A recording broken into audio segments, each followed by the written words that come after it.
자, 우리 저번 시간에 살펴봤던 내용에 이어서 동등연산자와 일치연산자 이 두 가지가 어떤 차이점을 갖고 있는지에 대해서 조금 더 심화된 내용을 한번 살펴보겠습니다.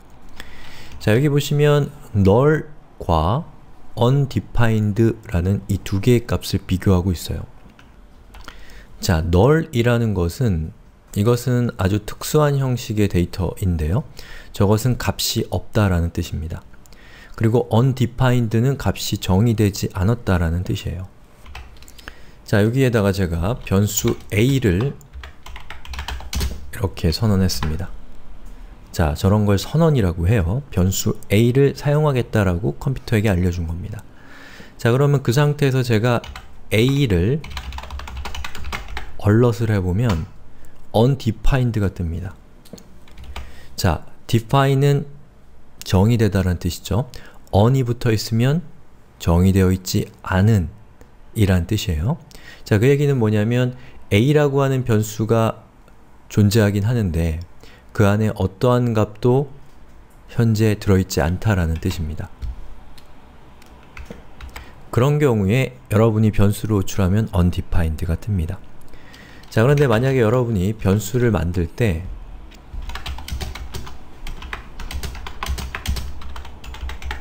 null이라고 하게 되면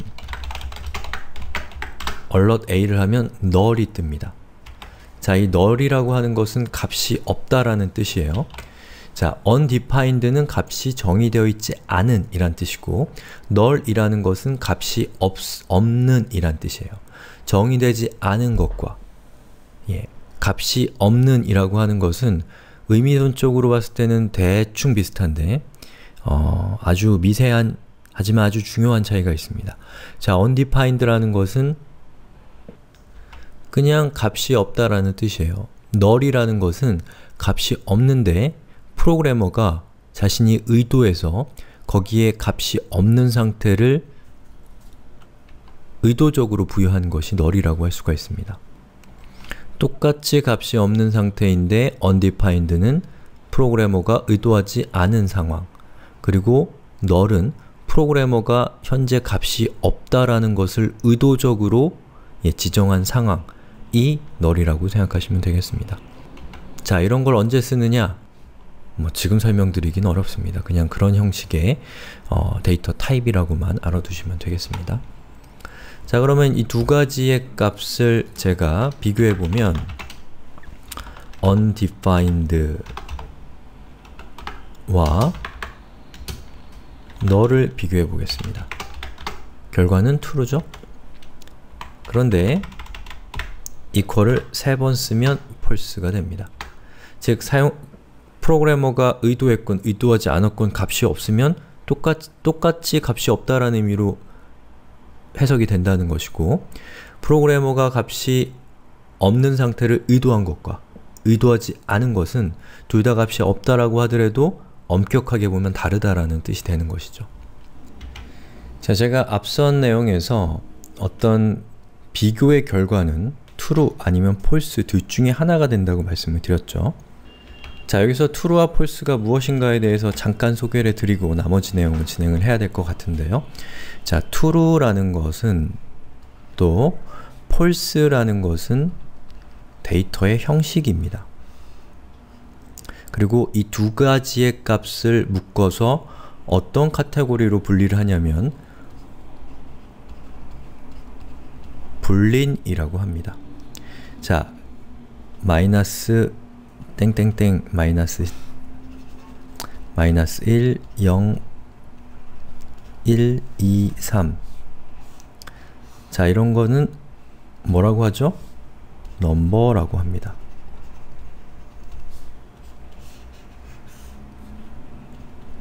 A, B, C 이런 건 뭐라고 하죠? 스트링, 문자열이라고 합니다. 데이터의 성격에 따라서 그 데이터들을 카테고라이징하는 데이터의 형식이 존재합니다. 스트링, 넘버, 불린 이런 식으로요. 자, 이러한 것들을 데이터의 타입이라고 부르고요. 스트링과 넘버는 가장 대표적인 데이터의 타입이지만 이 불린이라는 것도 아주 중요한 데이터 타입입니다. 그런데 넘버와 스트링은 아주 많은 정보들이 거기에 포함이 되는 거지만 이 불린의 경우에는 불린이란 데이터 타입은 단 두 가지의 데이터만이 존재합니다. 자, 그러면 undefined, null이라고 하는 것은 각각이 데이터 타입이에요. 보시는 것처럼 undefined는 undefined라는 데이터 타입이고요. null이라는 것은 null이라는 데이터 타입이에요. 자, true와 false는 둘 다 불린이라는 데이터 타입이고 이 정수들은, 이 정수 전체들, 뭐 소수까지 다 포함하죠. 이 숫자들 전체가 number라는 데이터 타입이라는 겁니다. 아시겠죠? 자, 그러면 여러분이 또 하나 알고 계셔야 될 것은, 자, 여기 있는 alert에다가 제가 true라고 치면 true가 출력이 되죠. 자, 그리고 제가 이렇게 해서 이렇게 하면 어떻게 되나요? true가 됩니다. 자, 그리고 제가 이걸 2로 바꿔도 2로 바꾸면 false가 되고요. 3으로 바꾸면 역시 false가 됩니다.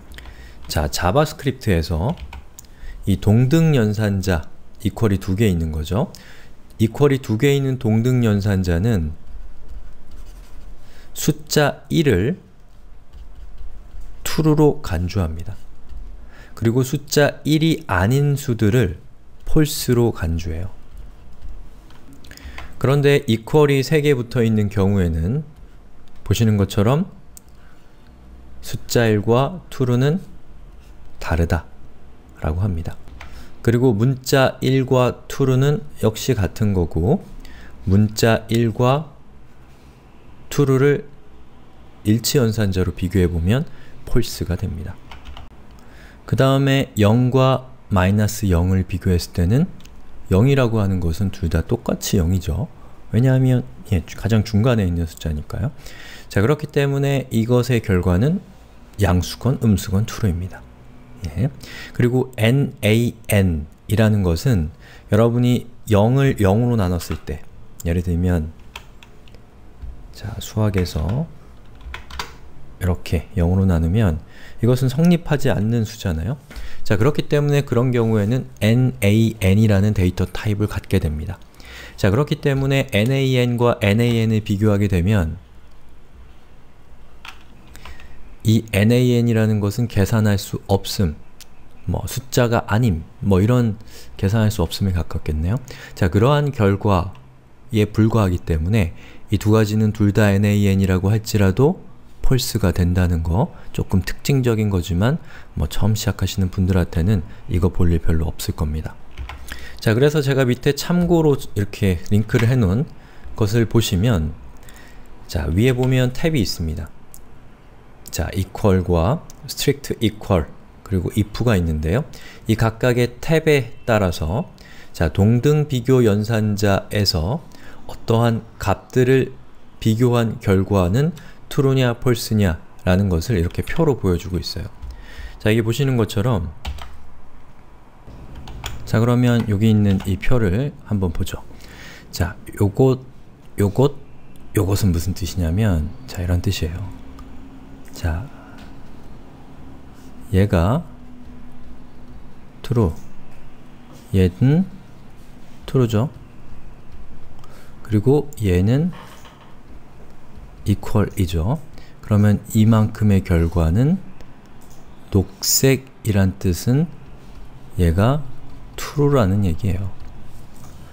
그래서 만약에 이 부분은 무슨 뜻이냐면, 자, 이쪽이 true가 아니라 false가 들어가는 거죠.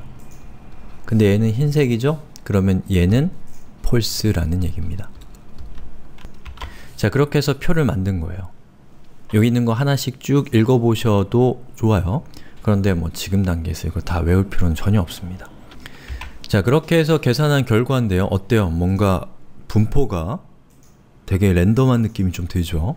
물론 전체적으로 같은 데이터의 형식을 비교할 때는 true가 나온다라는 거, 이 선을 통해 알 수 있지만 여기는 그렇지 않죠. 자, 그런데 equal이 3개 있는 strict equal operator를 살펴보면 보시는 것처럼 깔끔하게 이렇게 선이 이어집니다. 그 얘기는 뭐냐면 같은 의미 또 같은 데이터 타입인 경우에만 true가 되기 때문에 그렇습니다. 자, 이러한 점 때문에 저는 프로그래밍에서 여러분들이 이걸 쓰는 것보다는 이것을 쓰는 것을 권장드립니다. 왜냐하면 이해하기가 너무 쉬워요. 예? 같은 것만 같다라는 거죠. 그런데 얘를 쓰게 되면 어떻게 되나요? 보시는 것처럼 일단 기본적으로 같은 건 같은데 같지 않은 것조차도 같게 인정하는 경우들이 너무나 많습니다. 그 얘기는 무슨 뜻이냐면 여러분들이 이걸 잘 쓰시려면 이 예외적인 케이스들을 다 기억하고 있어야 된다는 거예요. 그럴 자신이 없으면 equal을 쓰시면 안 되고 equal 3개짜리를 쓰셔야 된다는 얘기입니다. 아셨죠?